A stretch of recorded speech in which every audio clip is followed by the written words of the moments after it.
క్యాలెండర్ని release చేశారు. ఆ job calendar మీద బీఆర్ఎస్ కొన్ని ఆరోపణలు చేస్తోంది సార్. ఇది జాబ్ లెస్ క్యాలెండర్ అని చెప్పి ఎన్ని పోస్టులు నింపుతామో కూడా చెప్పకుండానే సర్కార్ ఒక ప్రకటన చేసింది. తూతూ మంత్రంగానే ప్రకటన చేశారు అండ్ చట్టబద్ధత కల్పించలేదు అని చెప్పేసి. ఎన్నికలకు ముందు కాంగ్రెస్ పార్టీ ఇచ్చిన హామీని కూడా నమస్తే తెలంగాణ హైలైట్ చేస్తోంది సార్. మేము అధికారంలోకి రాగానే తొలి ఏడాదిలో 2 లక్షల ఉద్యోగాలు భర్తీ చేస్తాం. ఏ ఉద్యోగాన్ని ఎప్పుడు భర్తీ చేస్తామో, ఏ తేదీన పరీక్ష నిర్వహిస్తామో యూపీఎస్సీ తరహా జాబ్ క్యాలెండర్ను ప్రకటిస్తాం. జూన్ 2 నాటికి అన్ని శాఖల్లోని ఖాళీలతో జాబ్ క్యాలెండర్ను ప్రకటించి సెప్టెంబర్ 17 లోపు నియామకాలు పూర్తి చేస్తాం. జాబ్ క్యాలెండర్పై అసెంబ్లీలో చర్చించి చట్టబద్ధత కల్పిస్తాం. ఇది సార్ ఎన్నికలకు ముందు కాంగ్రెస్ పార్టీ ఇచ్చిన హామీ. కానీ ఆ హామీ ప్రకారం చేయడం లేదు అనేది బీఆర్ఎస్ ఆరోపణ. జాబ్ క్యాలెండర్ ఉద్యోగాలు ఎట్లా ప్రకటిస్తారు? ఇప్పుడు ఇవాళ ఆగస్టులో ఉన్నాం, మార్చిలో ఎగ్జామ్ ఉంటుంది. అప్పటి వరకు ఎన్ని పోస్టులు ఖాళీ ఉంటాయో తెలుస్తాయండి.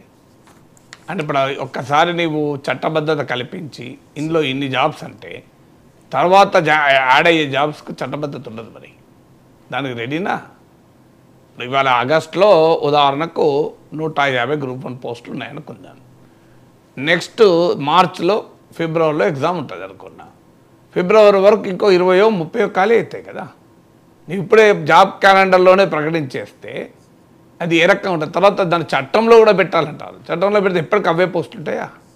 నాకు అర్థం కాని అంశం ఏంటంటే, ఇప్పుడు జాబ్ క్యాలెండర్ చట్టం చేసి చట్టంలో కూడా ఎన్ని పోస్టులు ఉండాలో పెడితే అసలు ఇక నీకు రేపు అన్ని పోస్టులు ఉండొచ్చు, ఉండకపోవచ్చు. What is calendar? ఇప్పుడు ఎలా ఉందంటే, ఇప్పుడు మనం క్యాలెండర్ తీస్తాం. ఉగాది రోజు, వినాయక చవితి పలానా రోజు అని ఉంటుంది. వినాయక చవితి పలానా రోజు అని ఉంటే లాభం ఏంది? ఉండ్రాళ్ళు ఉన్నాయా, పిండి వంటలు ఉన్నాయా అంటే ఏం సమాధానం చెప్తున్నాడు ఎవడన్నా? క్యాలెండర్లో ఏముంటుంది? డేట్ ఉంటుంది అంతే కదా. దీపావళి పలానా రోజు మాత్రమే ఉంది. టపాకాయలు పటాకాయలు క్రాకర్స్ ఉన్నాయా అంటే క్రాకర్స్ ఉంటాయా అండి? నెక్స్ట్ ఉగాది ఎప్పుడో అని మాత్రమే ఉంది. ఉగాది పచ్చడి ఎక్కడ ఉంది? క్యాలెండర్ ఉంటే క్యాలెండర్ ఉగాది పచ్చడి ఉందా? ఉగాది పచ్చడి లేని ఉగాది క్యాలెండర్ అంటే ఆన్సర్ ఉంటుందా? వాట్ ఈజ్ క్యాలెండర్ అండి? Calendar is a dates only. Calendar అంటేనే డేట్స్ కదా. What is calendar? మనకు అర్థమైంది క్యాలెండర్ అంటే. అది వీళ్ళు అడగాల్సింది కూడా ఏంటంటే పబ్లిక్ ఎంప్లాయ్మెంట్ యాక్ట్ అడగండి కావాలంటే. ఇప్పుడు క్రియేటివిటీగా ఉండాలి ఎప్పుడు కూడా. సో ఇప్పుడు క్యాలెండర్ అంటేనే it's date, nothing but dates అంతే. క్యాలెండర్లో పలానా రోజు పలానా అని చెప్పేదే డేట్ క్యాలెండరు. అంతకనే ఏముంటుంది క్యాలెండర్లో? మీరు జాబ్ క్యాలెండర్ అంతకనే ఎక్కువ ఉండదు. కావాలంటే పబ్లిక్ ఎంప్లాయ్మెంట్ యాక్ట్ అడగండి. నేను శాసన మండలిలో చాలా ఏళ్ల క్రితం కిరణ్ కుమార్ రెడ్డి ముఖ్యమంత్రిగా ఉన్న సమయంలో అడిగాను ఇది. అప్పుడే ఆ రోజు జాబ్ క్యాలెండర్ అడిగితే సిఎస్ కిరణ్ కుమార్ రెడ్డి ఒప్పుకున్నాడు కూడా. అది అమలు కాలేదు. తర్వాత మీరు వెళ్ళి శాసన మండలి రికార్డులు చూడండి ఉంటుంది. అప్పటి వరకు ఎవరు జాబ్ క్యాలెండర్ పదం కూడా వాడలేదు. యూపీఎస్సీ తరహాలో జాబ్ క్యాలెండర్ ఉండాలి అన్నాం. కానీ దీని మీద చట్టం కావాలి, దాంట్లో పోస్టులు కూడా చెప్పాలి, ఎగ్జామ్ పేపర్ కూడా ఇవ్వాలి ముందే అని అంటే ఏమైనా అర్థం ఉంటుందండి? పోస్టులు మారుతూ ఉంటాయి, ఇయర్కు మారుతుంటాయి. సో చట్టం చేసి పోస్టులు కూడా చట్టంలో పేర్కొంటే అంతకన్నా ఎక్కువ ఇవ్వరాదు, నువ్వు అంతకన్నా తక్కువ ఇవ్వరాదు. సో క్యాలెండర్ ఇస్ క్యాలెండర్కి చట్టాలు ఉండవు. మీకు చట్టం దేనికి అడగాలంటే పబ్లిక్ ఎంప్లాయ్మెంట్ యాక్ట్ అడగండి. పబ్లిక్ ఎంప్లాయ్మెంట్ యాక్ట్ అంటే ఏంటిది? ఒక ప్రభుత్వ ఉద్యోగం ఖాళీ అయిన వెంటనే అది ఆటోమేటిక్గా అది నింపడానికి మార్గం. కానీ ప్రభుత్వాలు ఎప్పుడు కూడా అలా ఉండవు. ఎందుకు ఉండవు అంటే ప్రజల అవసరాలను బట్టి ఉద్యోగాలు కాదు, ప్రభుత్వ ఆర్థిక పరిస్థితులను బట్టి కూడా ఉద్యోగాలు ఉంటాయి. ఉద్యోగాల సంఖ్యను నిర్ణయించేది కేవలం ప్రజల అవసరాలు మాత్రమే నిర్ణయిస్తాయి. ప్రభుత్వ ప్రయారిటీస్ నిర్ణయిస్తాయి. ఉదాహరణకు పలానా రంగం ప్రభుత్వ ప్రయారిటీ కాదనుకోండి, ఆ రంగంలో ఉద్యోగాలు తక్కువ ఉంటాయి. ఒక రంగంలో ప్రభుత్వ ప్రియారిటీ అనుకుందాం, ఆ రంగంలో ప్రభుత్వం ఎక్కువ ఉద్యోగాలు నింపుతుంది. So it's all government priority బట్టి ఉంటుంది, పాలసీ బట్టి ఉంటుంది, గవర్నమెంట్ ఫైనాన్సెస్ బట్టి ఉంటుంది. ఉదాహరణకు గవర్నమెంట్కు ఆర్థికంగా మరొకటి ముఖ్యమైనది వచ్చింది, ఎక్కువ జీతాల మీద ఖర్చు పెట్టకూడదు అనుకున్నప్పుడు కూడా నువ్వు ఖాళీ అయిన ప్రతి ఉద్యోగాన్ని ఫిలప్ చేస్తే పబ్లిక్ ఫైనాన్సెస్ అనేది క్వశ్చనబుల్ అవుతుంది. అయితే మనలాంటి వాళ్ళం అంటాం, ఎందుకంటే ప్రభుత్వ ఉద్యోగం ఖాళీ అయిన ప్రతి ఉద్యోగం ఫిల్ కావాలని తప్పనిసరిగా అంటాం. కానీ ప్రభుత్వాలు చేసే పని చెప్తున్నాను. అందుకే ప్రభుత్వాలు ఈ పబ్లిక్ ఎంప్లాయ్మెంట్ యాక్ట్కి ఒప్పుకోవు. కానీ మనం అడగాల్సింది పబ్లిక్ ఎంప్లాయ్మెంట్ యాక్ట్. అయ్యా ప్రజల అవసరాలకు ఎన్ని ఉద్యోగాలు కావాలి? ప్రభుత్వ ఉద్యోగులు అనేది నిరుద్యోగుల కొరకే కాదు. ప్రభుత్వ ఉద్యోగాలు అనేది ప్రజల అవసరాలు ప్రభుత్వం నుంచి ఎన్ని ఉన్నాయో అవి తీర్చాలి. సో నెంబర్ ఆఫ్ జాబ్స్ కొరకు అన్ఎంప్లాయిడ్ కొరకు మనం ఇప్పుడు ఉదాహరణకు బీఈడీ గ్రాడ్యుయేట్స్ ఖాళీ ఉన్నారు కదా అని టీచర్ పోస్టులు నింపరు. బడిలో పిల్లలు ఉంటే చదువు చెప్పడానికి టీచర్ పోస్టులు నింపుతారు. సో బడిలో పిల్లలు లేకపోతే టీచర్ పోస్ట్ నింపరు. Government jobs are not for unemployment.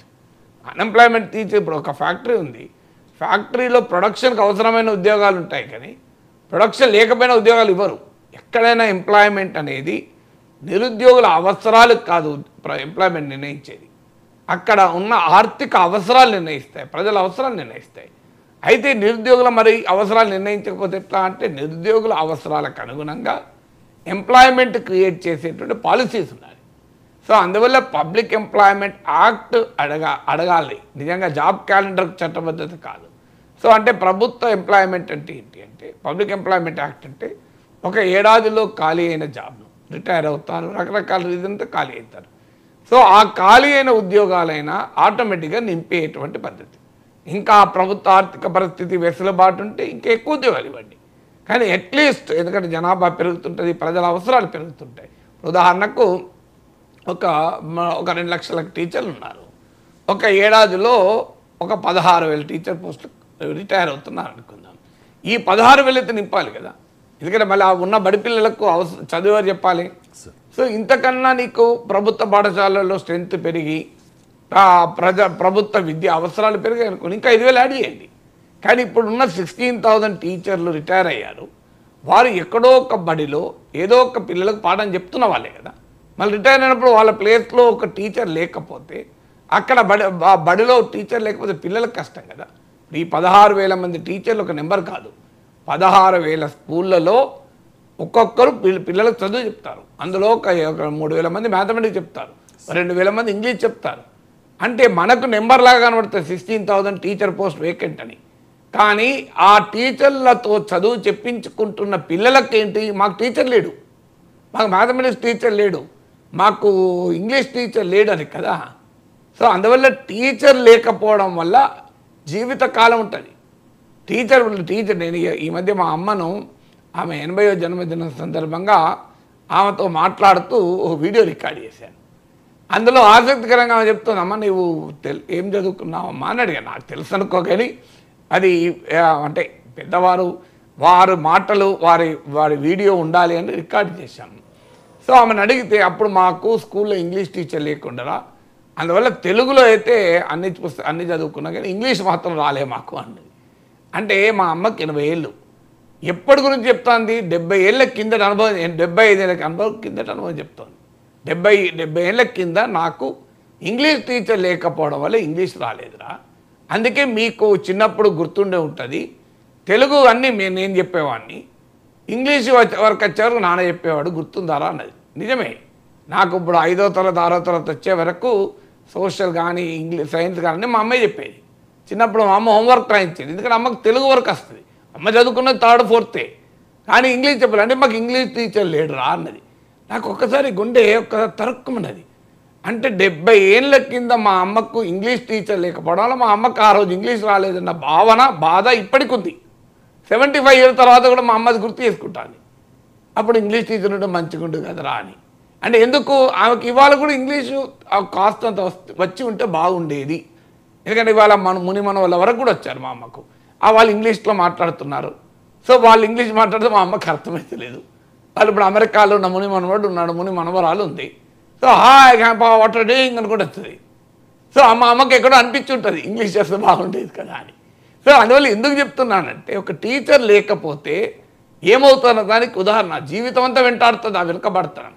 ఇప్పుడు మాకు నేను హై స్కూల్లో చదివేటప్పుడు మాకు సోషల్ టీచర్ లేకుండే, ఇప్పటికీ నాకు జాగ్రఫీ కన్ఫ్యూజన్ అవుతూ ఉంటుంది. నేను పాలిటిక్స్ చెప్పగలుగుతాను, మీరు ప్రపంచంలో గాజా అంటే గాజా చరిత్ర చెప్తా, స్పెయిన్ అంటే స్పెయిన్ చరిత్ర చెప్తా, అంగోలా అంటే అంగోలా హిస్టరీ చెప్పగలుగుతా, పాలిటిక్స్ చెప్పగలుగుతా.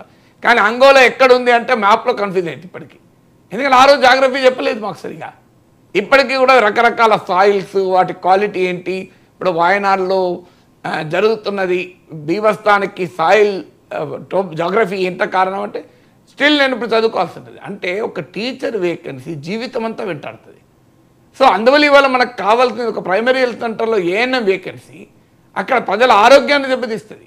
ఒక పోలీస్ స్టేషన్లో కానిస్టేబుల్ ఉద్యోగి ప్రజల భద్రతను దెబ్బతీస్తుంది.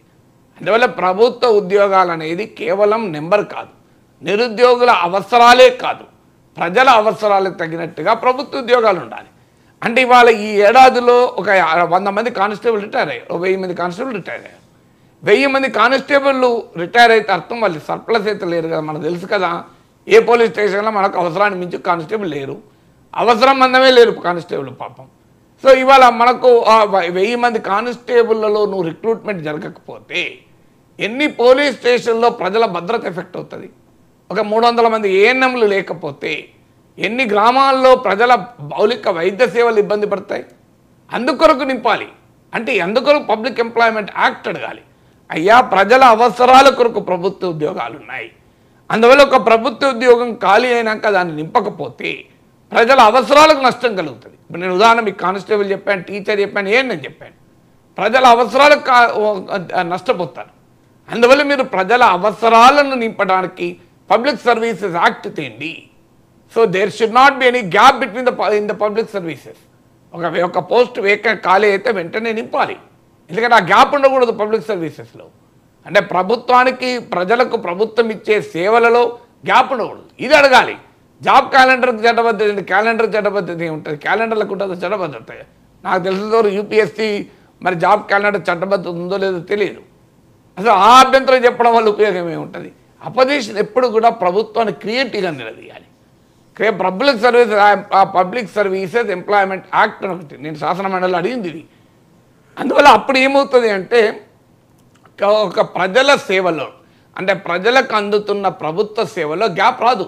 ఒక మ్యాథమెటిక్స్ టీచర్ రిటైర్ అయితే వెంటనే మ్యాథమెటిక్స్ టీచర్ ఆ రిటైర్మెంట్కి ఒక 3 నెలల ముందే అపాయింట్ అయితే మ్యాథమెటిక్స్ టీచర్ అక్కడ క్లాసులు చెప్తున్న మ్యాథమెటిక్స్ టీచరు క్షేత్రగణితం నుంచి రేఖాగణితానికి వచ్చే వరకు టీచర్ రిటైర్ అయింది అనుకోండి, క్షేత్రగణితం వస్తుంది, రేఖాగణితం రాదు. నాకు మెన్సురేషన్ వస్తుంది, జామెట్రీ రాదు. నా జీవిత అనుభవమే. మాకు మ్యాథమెటిక్స్ టీచరు ఒక 15 రోజులు, నెల రోజులు గ్యాప్ ఉండే. అందువల్ల ఏమైంది, క్షేత్రగణితం వరకు ఆ టీచర్ బ్రహ్మాండంగా చెప్పాడు, అద్భుతంగా చెప్పాడు. గోవిందరావు గారు అని ఉండి ఇప్పుడు ఎక్కడున్నారో తెలియదు. సో తర్వాత నెక్స్ట్ టీచర్ వచ్చే వరకు లేట్ అయింది జామెట్రీ. దానివల్ల ఏమైందంటే జామెట్రీ మాకు సరిగా చెప్పాలి, హడావులు అయిపోయాడు. నాకు ఇప్పటికీ క్షేత్రగణితం బ్రహ్మాండంగా వస్తుంది, మెన్సురేషన్, జామెట్రీ రాదు. ఈవెన్ టుడే జామెట్రీ సరిగా రాదు. నాకు ఒక రైట్ యాంగిల్ ఒకటే గుర్తున్నది, అంటే పైథాగరస్ థీరం ఒకటే గుర్తున్నది, మిగతా గుర్తులేదు. ఎందుకంటే జామెట్రీ సరిగా చెప్పలే. అంటే ఒక టీచరు గ్యాప్ అనేది ఎంత పెద్ద గ్యాప్ ఉంటుంది మనిషి జీవితంలో. దానికి నా ఉదాహరణ చెప్పాను, మీకు జాగ్రఫీ గ్యాప్ చెప్పాను, జామెట్రీ గ్యాప్ చెప్పాను. అందువల్ల మీకు ఒక 4 నెలల ముందు ఒక టీచర్ రిటైర్ అవుతున్నాడంటే ముందే రిక్రూట్మెంట్ అయిందనుకోండి. సో అక్కడికి ఆ మ్యాథమెటిక్స్ టీచర్ రిటైర్ అయిన ఒక్కరోజు ముందే ఈ మ్యాథమెటిక్స్ టీచర్ ఉన్నాడు అనుకోండి, ఆ బిడ్డకు పాపం మ్యాథమెటిక్స్లో గ్యాప్ రాదు కదా. అది జరగాలి. ఒక ఏఎన్ఎం రిటైర్ అయ్యే ఒక రోజు ముందే ఇంకో ఏఎన్ఎం చేరాడు అనుకోండి, గర్భిణీ స్త్రీలకు సేవలు అందడంలో గ్యాప్ రాదు కదా. అది రావాలి. That is the spirit of the public services. ఉద్యోగాలు నిరుద్యోగుల కొరకే కాదది. సో ఈ గ్యాప్ రాకుండా ఉండాలి. ఇక నిరుద్యోగులకు కూడా లాభం ఏంటి జాబ్ క్యాలెండర్ వల్ల అంటే ఒక కాన్ఫిడెన్స్ ఉంటుంది. నేను జోక్గా అంటుంటాను ఎప్పుడు, గ్రూప్ 1 అనేది ఒక మనిషి జీవితంలో 3 సందర్భాల్లో వస్తుంది. మొదటిసారి బాల్యంలో వస్తుంది, రెండోసారి యవనంలో వస్తుంది, మూడోసారి వృద్ధాప్యంలో వస్తుంది. అంటే మీకు ఒక గ్రూప్ 1 క్యాండిడేట్ ఎగ్జామ్కి అప్లై చేసి రిక్రూట్మెంట్ అయ్యే లోపల 3 ముఖ్యమంత్రులు మారిన ఉదాహరణలు ఉన్నాయి, 4 ముఖ్యమంత్రులు మారిన ఉదాహరణలు ఉన్నాయి, ప్రభుత్వాలే మారిపోయిన ఉదాహరణలు ఉన్నాయి. అసలు ఇదేంటంటే జీవితకాలం ఏంటి అన్న ఒక ఉద్యోగం కొరకు. ఇప్పుడు ప్రభుత్వ ఉద్యోగాలు తక్కువ, అప్లై చేసే వాళ్ళు ఎక్కువ. అందుకొరకు ఏమవుతుంది, మీకు ఒక 1 ఏడాదో 2 ఏళ్ళో 3 ఏళ్ళో ప్రిపేర్ అవుతారు. తనకు రాదు అనుకున్న రోజు ప్రశాంతంగా వెళ్ళి ఏదో ఒక పని చేసుకుంటాడు. ప్రభుత్వ ఉద్యోగం రానంత మాత్రాన పనికి మాలినోడు కావాలని ఏం లేదు కదా. ప్రభుత్వ ఉద్యోగం రాక బ్రహ్మాండంగా సక్సెస్ అయిన వాళ్ళు ఉన్నారు లైఫ్లో. నేను ఉస్మాన్ యూనివర్సిటీలో నాకు అసిస్టెంట్ ప్రొఫెసర్ జాబ్ వచ్చింది. నేను అసిస్టెంట్ ప్రొఫెసర్గా చేరి ప్రొఫెసర్గా రిటైర్ అయ్యాను. మా మిత్రుడు పల్లా రాజేశ్వర్ రెడ్డికి ఫిజిక్స్లో అసిస్టెంట్ ప్రొఫెసర్ జాబ్ రాలే. ఆయన ఎలిజిబుల్, నిజంగా చెప్పాలంటే ఆయన PhD physics, intelligent, junior research fellowship కూడా వచ్చింది. By any means is eligible. కానీ కారణాలు ఏదైనా ఆయనకు రాలే. రాకపోతే ఏమైంది, ఆయన వెళ్ళి ఒక ఫ్రెండ్స్తో 4గురితో కలిసి వాళ్ళని వీళ్ళని పట్టుకొని ఒక సిక్ డిగ్రీ కాలేజ్ తీసుకొని ఆ డిగ్రీ కాలేజ్ నడిపాడు సక్సెస్ఫుల్గా. దాంతో మళ్ళీ ఒకరిని పట్టుకొని వాళ్ళని వీళ్ళని పార్ట్నర్లను పట్టుకొని ఒక ఇంజనీరింగ్ కాలేజ్ పెట్టాడు కోదాడలో. ఇవాళ ఒక ప్రైవేట్ యూనివర్సిటీ పెట్టి నాలాంటి వాళ్ళకు ఉద్యోగాలు ఇవ్వడానికి రెడీగా ఉన్నాడు. అంటే మరి ప్రభుత్వ యొక్క యూనివర్సిటీ జాబ్ వచ్చిన నాగేశ్వరరావు ప్రొఫెసర్ రిటైర్ అయ్యాడు. అఫ్కోర్స్ నేను ప్రొఫెసర్ కొంటూ చావా లక్ష పనులు చేసేవరకు ఈ స్థాయిలో ఉన్నాను, నా లెక్క కిందకి రాదు. కానీ ఇప్పుడు ఆ పల్లారాజేశ్వరరెడ్డితో పాటు ఆయనకు రాక ఫిజిక్స్లో అసిస్టెంట్ ప్రొఫెసర్గా జాయిన్ అయిన వ్యక్తి ప్రొఫెసర్గా రిటైర్ అయ్యాడు. పల్లారాజేశ్వరరెడ్డి ఎమ్మెల్సీ అయిపోయి ఇప్పుడు ఎమ్మెల్యే ఉన్నాడు. ఉదాహరణతో సహా చెప్తున్నాను. ఇది 100% ఎలిజిబుల్ క్యాండిడేట్. ఎందుకంటే ఆయనకు యూజీసీ రీసెర్చ్ ఫెలోషిప్ ఉండి ఫిజిక్స్లో డాక్టరేట్ ఉండి అన్ఫార్చునేట్లీ ఆయనకు జాబ్ రాలేదు. జాబ్ రాకపోతే ఆయన నష్టం కాలేదు. జాబ్ రాలేదు కనుక ఆయన ఉద్యోగం వేరే కాలేదు. జాబ్ వచ్చి ఉంటే నేను ఏం చేసేవాడు, మాలాగా ప్రొఫెసర్ రిటైర్ అయ్యేవాడు కావచ్చు. జాబ్ రాలేదు కనుక మనిషి అవసరం కదా, ఏం చేయాలి? అవసరం కనుక కజిన్స్ని పట్టుకున్నాడు, ఫ్రెండ్స్ని పట్టుకున్నాడు, ఒక ఎంటర్ప్రైజ్ చూపెట్టాడు. ఆ ఎంటర్ప్రైజ్ వల్ల ఒక డిగ్రీ కాలేజ్ అయ్యి ఒక ఇంజనీరింగ్ కాలేజ్ పెట్టి ఒక యూనివర్సిటీ పెట్టి నా 34 ఒక పెద్ద ప్రైవేట్ యూనివర్సిటీకే ఓనర్ అయ్యాడు. ఎందుకయ్యాడు? ఆయనకు అవకాశం ఇచ్చింది మనిషి. అందువల్ల ప్రభుత్వ ఉద్యోగం రాని వాళ్ళు ఎవరు బాధపడకూడదు. ఉదాహరణతో సహా చెప్పాను. అందువల్ల ఎప్పుడు కూడా ప్రభుత్వ ఉద్యోగము రానివాడు వేస్ట్ అని కాదు, ఇంకా ఎక్కువ జీవితం ఉండొచ్చు. మా అన్నయ్య ఉదాహరణ చెప్తాను. మా అన్నయ్య డిప్యూటీ ఎగ్జిక్యూటివ్ ఇంజనీర్గా చేసేవాడు స్టేట్ ఇరిగేషన్ డెవలప్మెంట్ కార్పొరేషన్లో. అప్పుడు వరల్డ్ బ్యాంక్ రిఫార్మ్స్లో భాగంగా చంద్రబాబు నాయుడు ప్రభుత్వం ఉన్న సమయంలో ఇంప్లిమెంటేషన్ సెక్రటరియట్ అని పెట్టి పబ్లిక్ సెక్టార్ అండర్టేకింగ్స్ అన్నింటినీ మేము క్లోజ్ చేస్తాం, సిక్ ఉన్న వాటిని ప్రైవేట్ చేస్తామని ఒక విధానాన్ని తీసుకున్నారు. దాంతో రిక్రూట్మెంట్ లేవు, ఫండ్స్ లేవు, పనులు లేవు. ఇక ఐడీసీ ఎప్పుడో ఒకసారి మూతపడుతుందని చర్చ జరిగింది. అఫ్కోర్స్ ఇప్పటికి మూతపడలే, అదే విషయం. కానీ నడక నడవడం మొదలుపెట్టింది.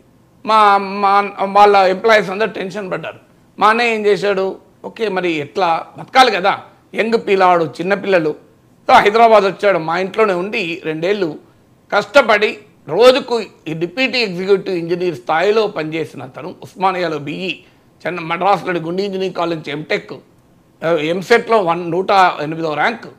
అంత ఇంటెలిజెంట్ ఉండి కూడా పాపం ఒక ఏజ్ వచ్చిన సమయంలో డిప్యూటీ ఎగ్జిక్యూటివ్ ఉద్యోగం ఇక ఈ ఐడీసీ మూసేస్తే 3 ఏళ్ళ జీతం ఇచ్చి ఇంటికి పంపిస్తారంటే ఎలా బతకాలి అనే ప్రశ్న ముందుకు వచ్చినప్పుడు వచ్చి ఉద్యోగానికి లీవ్ పెట్టాడు. గవర్నమెంట్ జాబ్కి 2 ఏళ్ళు సాఫ్ట్వేర్ నేర్చుకున్నాడు. 2000లో US వెళ్ళాడు. ఇవాళ ఒక పెద్ద మల్టీనేషనల్ కంపెనీలో డైరెక్టర్గా ఉన్నాడు. 2 కొడుకులు డాక్టర్లు, కోడలు డాక్టర్, ఇంకో కోడలు ఇంజనీరు. సో ఇలా అనూహ్యమైన స్థాయిలో ఉన్నాడు. అదే ఐడీసీలో ఎగ్జిక్యూటివ్ ఇంజనీర్ ఉంటుంటే బహుశా చీఫ్ ఇంజనీర్ రిటైర్ అయ్యేవాడు కావచ్చు. కానీ ఇవాళ అమెరికాలో ఒక మల్టీనేషనల్ కంపెనీకి డైరెక్టర్గా పనిచేయగలుగుతున్నాడు. అంటే అర్థం ఏంటి? 2 ఉదాహరణలు చెప్పాను నేను విత్ ఎగ్జాంపుల్స్. అంటే ప్రభుత్వ ఉద్యోగం రాకపోతే కూడా జీవితంలో అంతకన్నా ఎక్కువ ఎదిగాడు. ప్రభుత్వ ఉద్యోగం మధ్యలో ఆగిపోతే అంతకన్నా ఎక్కువ ఎదిగాడు. ఇది కదా నిరుద్యోగులకు ఉండాల్సిన స్ఫూర్తి. బట్ ఈ స్ఫూర్తి ఉండాలంటే మొదలు ఒక 1 ఏడాదో 2 ఏళ్ళు ట్రై చేస్తారు. రాకపోతే వేరే దాంట్లో వెళ్ళి అంతకన్నా బాగవుతాడు. కానీ జరుగుతున్నది ఏంటి? ఇప్పుడు 5 ఏళ్ళ దాకా నోటిఫికేషన్ ప్రాసెస్ స్టార్ట్ అవుతుంది. ఇంకా ఆశతో ఎగ్జామ్ రాస్తూనే ఉంటారు. దీనికి ఎన్ని ఉండకూడదా? అందుకొరకు జాబ్ క్యాలెండర్ రావాలి. జాబ్ క్యాలెండర్ రావడం వల్ల నిరుద్యోగ విద్యావంతుల్లో ఒక సర్టనిటీ ఉంటుంది. ఇంకో పలానా ఇయర్లో పలానా రోజులకు ఎగ్జామ్ ఉంటుంది, ఇంకొకసారి ట్రై చేస్తా, 2 సార్లు ట్రై చేస్తా, 3 ఏళ్లలో కథం close. Whether I'm eligible, whether I'm not eligible తేలిపోతుంది. నాకు వస్తుంది అనుకుంటే అది గవర్నమెంట్ జాబ్ రాదు అనుకుంటే అంతకన్నా బెటర్ పోస్ట్కి వెళ్ళిపోతా, అంతకన్నా బెటర్ జీవితం కొరకు ప్రయత్నిస్తా. అది కదా ఒక స్పిరిట్ అనేది ఉండాలి. మనం ఈ నిరుద్యోగ యువతకి ఈ స్పిరిట్ నేర్పుతలేం. 10 ఏళ్ల పాటు అశోక్ నగర్లో ఉండేలా చేస్తున్నాం. ప్రభుత్వం ఈ నోటిఫికేషన్ల గోల వల్ల, ఎగ్జామినేషన్ పేపర్ లీక్ల గోల వల్ల, ఎగ్జామ్లు వాయిదా పడడం గోల వల్ల 10 ఏళ్ల పాటు అశోక్ నగర్లో మెస్సులలో తినే జీవితాన్ని ఇస్తున్నాం యూత్కు. That is the greatest wastage of human resources. అది సమాజానికి ఎంత నష్టం, మానవుల నష్టం కదా. బ్రిలియంట్ పిల్లలు మళ్ళీ. ఎందుకంటే నేను చాలామంది క్లాసులు చెప్పాను కనుక అద్భుతమైన పిల్లలు. వాళ్ళకున్న ఆర్థిక సామాజిక స్థితి వల్ల ప్రభుత్వ ఉద్యోగం కొరకు ఉన్నారు. కానీ వాళ్ళు ప్రభుత్వ ఉద్యోగం కాదనుకుని అంతకన్నా ఎక్కువ ఉద్యోగం కూడా తెచ్చుకోగలరు. They have that capability. కానీ వాళ్ళు కొన్ని కారణాల రీత్యా గవర్నమెంట్ జాబ్లో కొరకు ప్రయత్నం చేస్తున్నారు. అది అనండిగా 7 ఏళ్ళు 8 ఏళ్ళు 9 ఏళ్ళు 10 ఏళ్ళు అలాగే ఉండాలా? ఏంటిది అన్యాయం? అందుకొరకు జాబ్ క్యాలెండర్ రావాలి. అందువల్ల ఒక పబ్లిక్ సర్వీస్, మీకు ఉదాహరణ చెప్పాను. జాబ్ క్యాలెండర్ అవసరం ఏంటి చెప్పాను. పబ్లిక్ సర్వీసెస్ ఎంప్లాయ్మెంట్ యాక్ట్ రావాలి. కానీ జాబ్ క్యాలెండర్తో ఎన్ని ఉద్యోగాలు ఇస్తారంటే రేపు కొత్త ఉద్యోగాలు ఆడగావు. నిరుద్యోగులు వ్యతిరేకిస్తారు. నిరుద్యోగుల యాటిట్యూడ్ ఎట్లుంటుంది అంటే ఎగ్జామ్ అయ్యే వరకు, ఎగ్జామ్ అయిపోయాక కూడా ఖాళీలు ఉంటే దాన్ని యాడ్ చేయండి సార్ అంటారు. అంటే ఇవాళ మీరు ఉద్యోగులకు పోస్టులు పెరగకుండా చేస్తారా? బీఆర్ఎస్ అర్థం కావడం లేదు, వాళ్ళకు తెలియక మాట్లాడుతున్నారు. సో ముందే జాబ్లు డిక్లేర్ చేయాలి, ఎన్ని జాబ్స్లో చెప్పాలి అంటే రేపు చాలా పెద్ద సమస్య వస్తుంది. ఒక్కసారి చట్టం చేసి చట్టంలో మేము ఇంకో 3,000 టీచర్ పోస్టులు ఇస్తున్నాం అంటే రేపు అది 5,000 పోస్టులు అయినా 3,000 ఇవ్వాలి. How can you violate the act? ఇంకా 2,000 ఉద్యోగాలు దెబ్బతినవా పిల్లలకు? అందువల్ల చట్టంలో మీరు అడగాల్సింది జాబ్ క్యాలెండర్ పెట్టారు, సంతోషం. ఫిక్స్డ్ ద జాబ్ క్యాలెండర్ అమలయ్యేలా చూడండి. దానికో ప్రక్రియ ఏంటి? ఒక గవర్నమెంట్లో ఒక పోస్ట్ వేకెంట్ కావడంతో రిపోర్ట్ అవుతుందా లేదా, అది పబ్లిక్ సర్వీస్ కమిషన్ రెఫర్ అవుతుందా లేదా, దానికి కావాలంటే ఒక ఇండిపెండెంట్ బాడీ పెట్టండి, పెట్టి ఎక్కడ ప్రభుత్వ ఉద్యోగాలు ఖాళీ అయినా బాడీకి రిపోర్ట్ చేయండి. సో ఈ ప్రాసెస్ వెంటనే అది నోటిఫికేషన్ వచ్చి ప్రాసెస్ రిక్రూట్మెంట్ అయ్యేలా చూడండి. ఇది అడగాలి కానీ దాని ముందే పోస్టులు చెప్పండి అంటే ఇది ఎలా ఉన్నదంటే మీరు వినాయక చవితి ఏ రోజు చెప్పారు కానీ ఉండ్రాలు ప్రిపేర్ అయ్యలేవు అంటే వినాయక చవితి రోజు అవుతుంది, ఉగాది రోజు అవుతుందా? ఉగాది రోజు క్యాలెండర్ చెప్తారు, వినాయక చవితి ఎన్నడో చెప్తారు, సంక్రాంతి ఎన్నడో చెప్తారు. సంక్రాంతికి కావాల్సిన చక్నాలు బొబ్బట్లు ముందే తయారు చేసి పెడతారా? పెట్టరు కదండి. అది నెక్స్ట్ ఉగాది ఎప్పుడో చెప్తారు, అంతే తప్ప ఉగాది పచ్చడి ఇప్పుడే తయారు చేసి పెడతారా? అందువల్ల job calendar different from public services act. Sir right sir. ఇక తెలంగాణ అసెంబ్లీలో